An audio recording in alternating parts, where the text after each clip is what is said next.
We're sinking! Abandon ship! Move, move, move!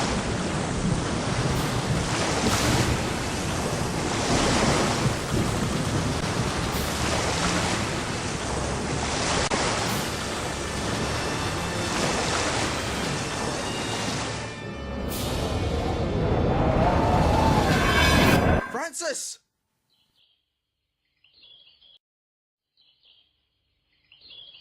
Ah, Francis, you're finally up. Sleep well? Not particularly. I've got done supervising some of our slave workers. A friend of mine approached me with an offer for us. Us? Old John Postel. He's going into the South Carolina militia.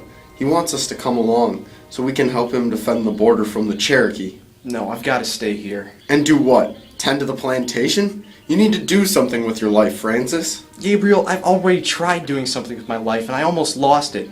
I almost died sailing and my military career went nowhere. You do it. I promised Father I'd tend this fine plantation of ours, and that's what I'll do. I'm a farmer. Not a sailor, not a soldier. A farmer. Francis, get someone else to do it. Father would understand. We are at war with France. I know you're still troubled about what happened to you during your time as a sailor, but you wouldn't be at sea again.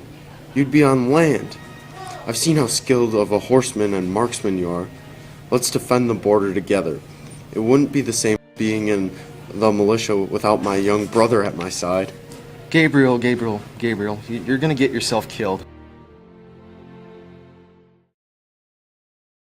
Fine, I'll be beside you to make sure that doesn't happen.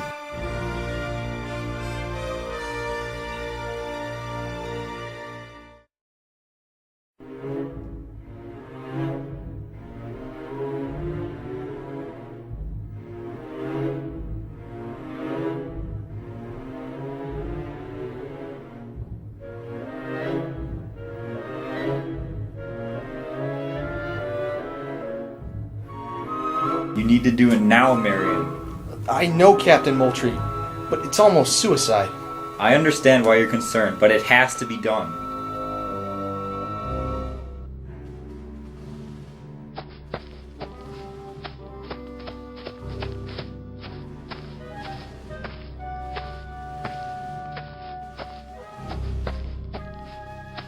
Lieutenant Marion.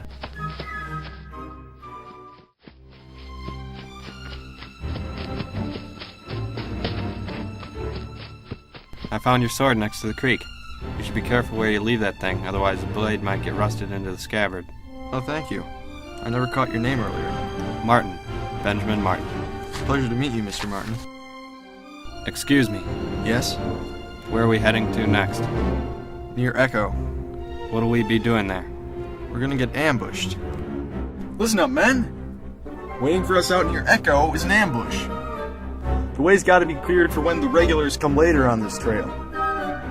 30 of us will go in advance, baiting the Cherokee. They will attack you. Shoot on sight. Spring the trap.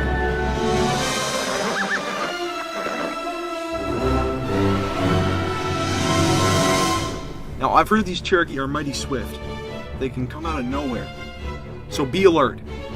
Company, move out!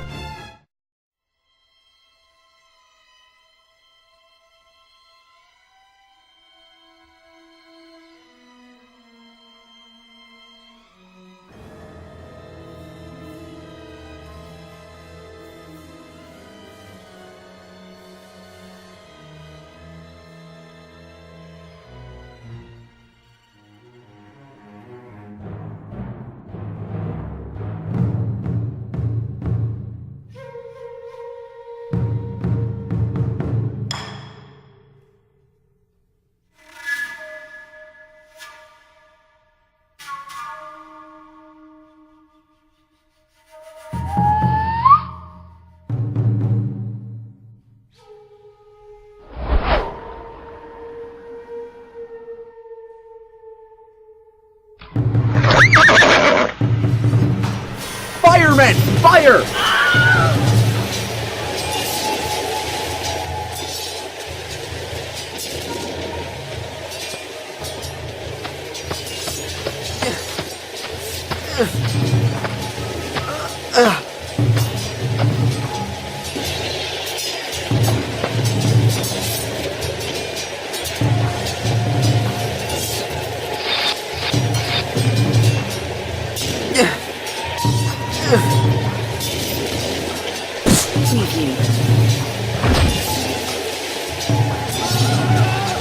We're using their environment.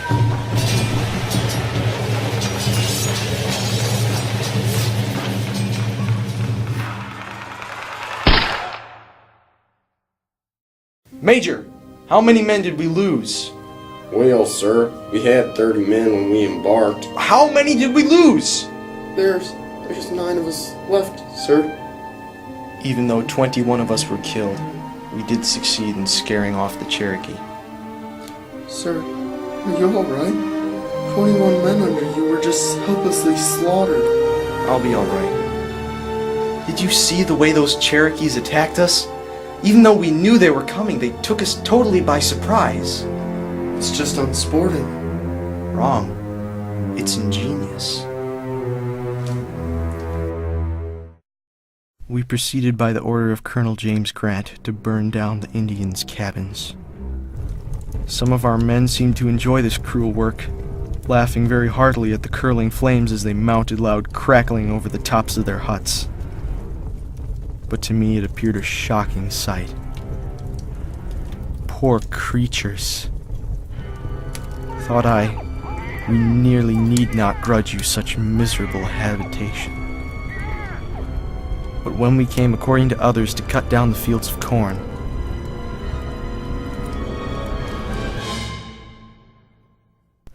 I could scarcely refrain from tears. For those who see the stalks that stood so stately with broad green leaves and gaily tasseled shocks, filled with sweet milky fluid and flower, the staff of life, who I say without grift, could see these sacred plants sinking under our swords, with all their precious load, to wither and rot untasted in the morning fields. I saw everywhere around the footsteps of the little Indian children, where they had lately played under the shade of their rustling corn. No doubt they had often looked up with joy to this swelling shocks, and gladdened when they thought of their abundant cakes for the coming winter. When we are gone, thought I, they will return, and peeping through the weeds with tearful eyes, will mark the ghastly ruin poured over their homes and happy fields, where they had so often played. Who did this? They will ask their mothers. The white people did it. The mothers reply, the Christians did it. Thus, for cursed mammon's sake, the followers of Christ have sown the hellish tares of hatred and even in the bosoms of pagan children.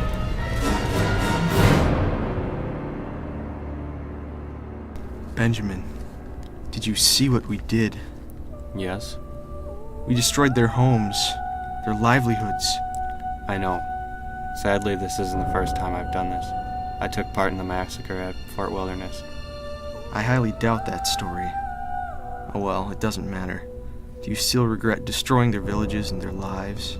Every single day. Where do you plan to go from here? Here's where I'll be leaving you, Francis. You've been a good comrade. I'm going back to tend to my family's farm. I'm thinking of becoming a planter again myself. You and I are very much alike, Benjamin Martin. Some might say we're too much alike. Farewell.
Come on, Francis, have another drink with me.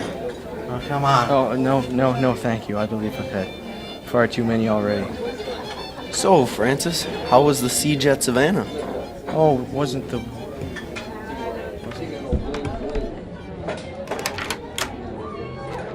They're locking all the doors.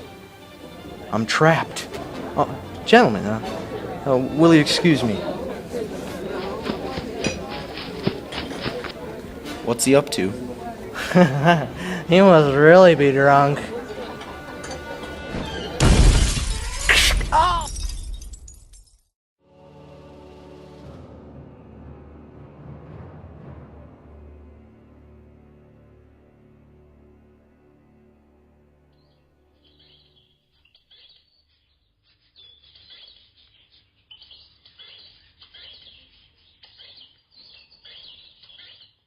Lieutenant Colonel, come in. Marion, I'm going to put this as delicately as I can. I have no use for you. What? Listen, you can barely walk. You hurt your ankle on some drunken escapade. I have enough men here. I don't know what to do with you. General, Huger and Buford just lost battles at Monk's Corner and Waxhaw. You need all the help you can get. Listen, Marion, I never liked you. You did serve admirably against the Cherokee, but I have no use for you here. Tell you what, I'll put you in charge of that little Williamsburg militia out in the PD area. That'll keep you occupied for a while. But sir... The battlefield's not for you, Marion. Maybe you can go on scouting missions and intercept the British as they're retreating. Yes, sir.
Drop your weapons!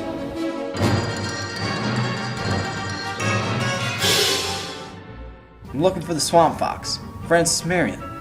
I'm here for the prisoner exchange. Take the prisoners. Just don't kill me. Please. Bring out the prisoners. Would you like some sweet potatoes? Excuse me? I just finished roasting them in the fire.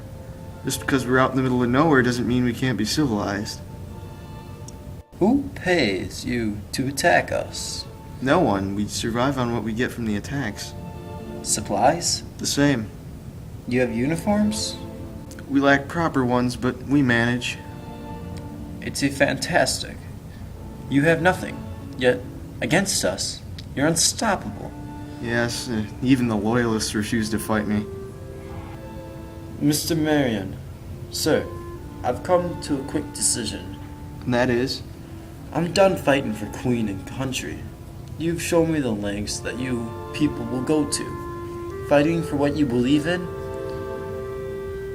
I'm leaving Her Majesty's army. I'm going to join the rebel cause. Congratulations. Sir, what are you going to do about Colonel Tarleton?